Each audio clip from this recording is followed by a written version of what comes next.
I'm Chuck Fasst, and welcome back to my ongoing resurrection of the Flying Dutchman, the '69 Camaro. If you're familiar with the legend of the Flying Dutchman, you know about the curse, as I attempt to resurrect this cursed vessel back onto land.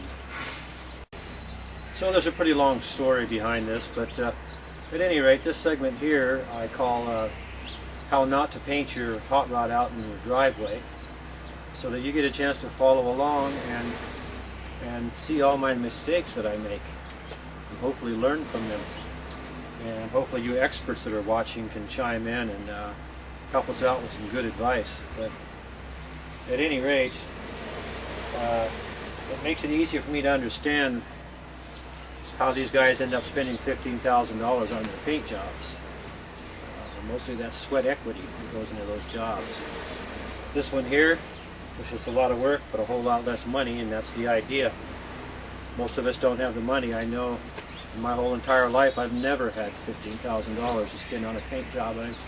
With all my failed ventures, I never will. But in fact, that's pretty close to the figure I've gotten this whole entire car. But anyway, so I got my painting clothes on and I'm ready to go. So let's get started on this.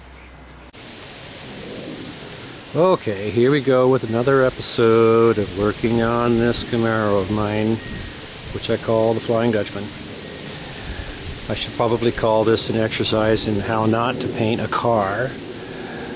We have my ongoing saga right here, which has taken a bit of a hiatus, shall we say. Anyway, all the parts are stripped off the front. I've been cleaning and sanding and priming on all this whole area up in here. I want to get something on it before I bolt all the parts back on. So I'll be painting on this, and I'll be painting on the insides of all these pieces, so I'll have paint on the innards. Then I bolt everything back on. Basically I'm like jamming it on the front end, and then maybe we can paint the whole car after that, possibly. Well, this is definitely not how to do it. Keep working till it starts getting dark, and then you start to shoot your color and your paint gun keeps clogging up till it gets too dark to see a damn thing. Alright, here we are. It's the next day. The sealer went on great. It's been on over 12 hours now. This is that Dimension 1 Sherwin-Williams stuff. So that all looks good. It went on real nice. The little bit of color I was able to get out of the gun before it clogged up. It's tacky. Still tacky. I got it sitting out here in the sun 12 hours later, and the shit is tacky. So obviously something went way wrong there. Paint's tacky, the gun got all clogged up, couldn't finish, the temperature dropped, it got dark. I don't know. I had a mid-temp reducer. I'm using this old reducer from what they call that, Dimension paint. It's all Sherwin-Williams stuff. A couple 2 years ago we used this 633, and now they call it Finish 1 Acme paint. They say it's all compatible. So I'm trying to use this new paint with that old reducer, and just do this jam work here on the car so I can put these pieces back together on it. So start over. I probably made a dozen distinct different mistakes. I've got a new one of these after I threw down my gun and broke the other one off. It's been on too long, I guess. It's been on there a long time, so I got a new one of these I'm going to screw on. I'm using my big gun with a 1.4 millimeter tip this time. I'm going to carefully mix everything with clean components, try not to contaminate anything. And then, what, spray over that? Yeah, probably. We'll just spray right over that shit and see what happens. Of course, the other problem is using cheap and old stuff. And sure enough, this lid is stuck on this plastic lid again. I had this last time. I know I didn't put it on tight, I'm just sure of it. But I can't get the goddamn lid off. You know, yeah. I'm using my old compressor pressure switch is broke on it, so I'm always turning my compressor on and off and varying the PSI going into the gun when I'm trying to paint. Another no-no, I know. But now if I want to use this gun, I gotta get this fucker off somehow. Well, let's figure that one out. Alright, well, I got my compressor fired up. Brought it up to 120 pounds. I got the little petcock cracked a little bit loose so it'll drain out any moisture. And I used my air sprayer tip on my hose to blow out any that might be in the hose. To try to help myself out as much as possible there, because that's all I have. And this metallic, I guess this really is, the guy says, well, it's not really metallic. There's metallic. I've never shot metallic before, so that could be part of my problem right there. But I'm just going to mix a little bit, put it in my big gun, and see if I can, alright, 2 to 1. Yeah, I mix it up with the stick. Last time I just shook the can, and I could see that wasn't good enough because there was a bunch at the bottom. Alright, let's see here.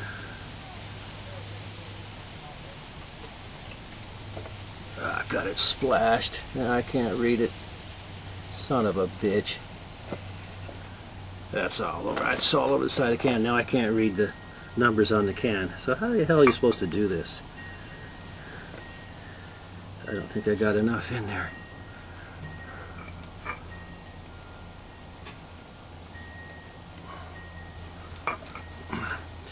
I know I should have some kind of a cap on this stupid thing to pour it too. Okay, here's this old reducer. Move it up to the 2 to 1. This is a 2 to 1 ratio is what they're calling for. It's about a little over 70 degrees. This is a mid-temp reducer. It's supposed to be good between 70 and 80 degrees. All Sherwin-Williams stuff. Put this back on there. Mix this up real good. Use a fresh strainer. And pour it into my gun. Oh. Anybody who knows how to paint is going to find all kinds of things wrong here. But that's good. Maybe they'll leave a comment and help us neophytes out. One of my problems is I'm trying to do backyard work in the front yard. I probably shouldn't be doing it in any yard.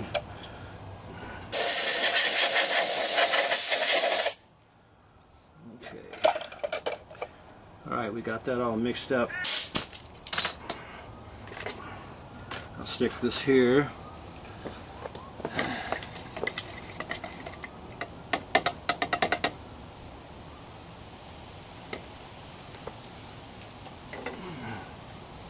Pour this concoction in here and see what happens.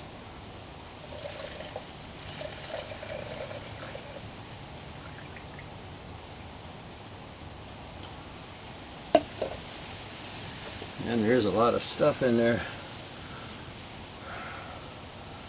Alright, so what I'm going to do next is put the lid on. I'm going to go over here and try a test spray inside my fender and see how it works. Oh, let's see here.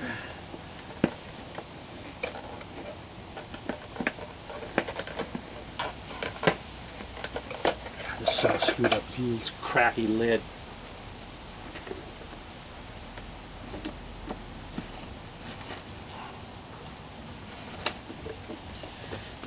Crummy lid doesn't want to screw on with a damn. Keep fucking around with it, dropping particles down in there. Fuck, it just won't go on. God, I hate using all this expletives, but it's called for with this kind of work. Yeah, it doesn't. My next step is to get a better gun. This is supposed to be made into a primer gun, but I don't even know if it's even going to make it that far. It will not screw on there. I managed to get it off. Now, getting it back on is something else again. Like I say, I'm sure there'll be others who'll have comments. Alright, that's not even tight, but fuck it. Here we go again with the F-bombs.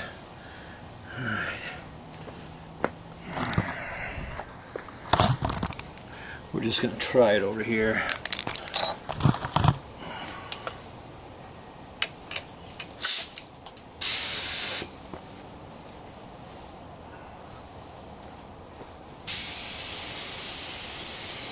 Wow, it's coming out pretty good.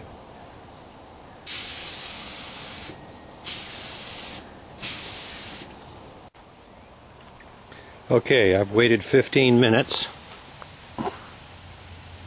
It's tacky.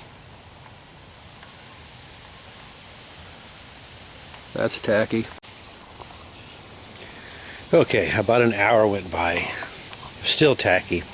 I took some of the hardener that I used for the clear and just shot it straight on as an experiment. Oh boy.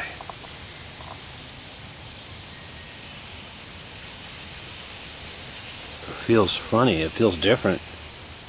Yeah, it's tacky still. Yep. It's been 10 minutes since I put that hardener on there. Alright, now here we go. I guess Martin Sinauer, who owns Sherwin-Williams. And here comes a freaking airplane. They had this finish line, baseline, they had this select. They had this select line of paint, and they stopped with that. And they called they called dimension, same stuff, and it's a two-stage base coat, clear coat, and you know, they acquired another company, changed the name and everything else. So they go, now we got this finish one, and it turns out this paint, this metallic mist stuff, it's an acrylic. The enamel is not a urethane base, single stage. I didn't know. I'm trying to use the reducer in it. Well, it doesn't use reducer. It uses a 4-to-1 hardener. So there was no hardener in the paint. So wonder why the shit wouldn't dry, huh? So I'm using some old reducer to take this shit off of here, so that I can shoot this. Try to shoot this, and of course the temperature's dropping. And of course they were out of the. This isn't even the right stuff. FH612, which is the mid-temp. So I got this FH613, which is for over 80 degrees. We're down to 75 degrees now, and dropping quickly as evening approaches. So I am just trying to get what I can here.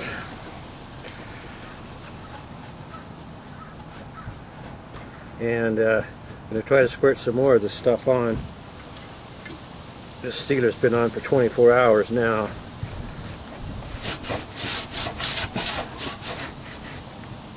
But what can I say? Alright, here we go as time goes on. It gets later. So I've had some issues with the grass here, and I'm dealing with some wind. Anyway, we're getting some coverage here, hoping to get a nice drop coat over the top of all this, and then call it a day. So, we will see.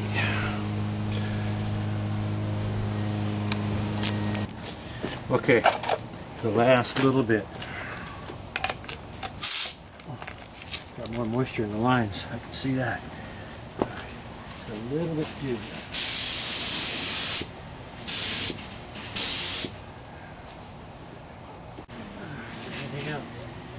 I think that's about it. This is all good.